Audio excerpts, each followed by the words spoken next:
माझं नाव आहे शंकर महादेव कुटे. काय करता आपण? मी शिक्षक आहे. बरं. हा पेरूचा बाग आहे आपला. हां, किती आहे झाडे? हे झाडं जवळपास 10,000 रोप आहेत. 10,000. किती बाय किती वर असेल?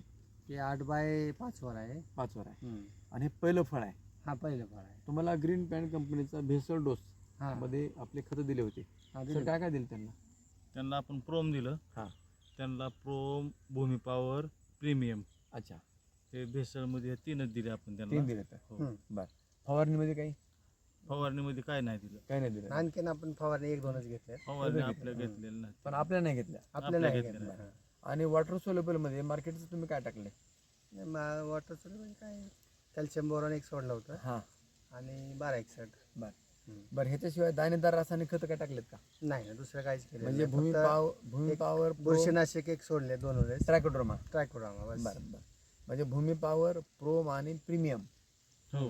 हा एवढेच खत आपले ग्रीन पॅन्ट कंपनी टाकले हां, आणि एकच वेळेस टाकले. एकच वेळेस टाकलं. एक या ठिकाणी फळ आहे तरी बी सरांनी महत्त्वाचं म्हणजे हे पहिलंच फळ आहे. फ्लावरिंग स्टेज मधल्या कुठल्याही फवारण्या केल्या नाहीत. नाही. फक्त भूमी पॉवर, प्रोम आणि प्रीमियम एवढं जमिनीतून टाकलेलं आहे भेसळ डोस मध्ये. 6-7 हजाराचा 6,000 एकरी एकरी खर्च आलेला आहे. 6,000 रुपये 1 एकरला खर्च आला आहे. 8 एकर आणायचे. बरं, मग हे प्रोडक्ट चांगले आहेत का सर? हो, उत्तम आहेत की. चांगले आहेत. हो, आणि विशेष म्हणजे मी याला ऑर्गॅनिक म्हणून पाहतो याच्याकडं. बरोबर आहे. आणि इथून पुढं मी 50% ऑर्गॅनिक आणि 50% रासायनिकचा वापर करायचं ठरवलेला आहे. बरोबर आहे. पुढल्या वर्षी कदाचित 60-70% जाईल. 100%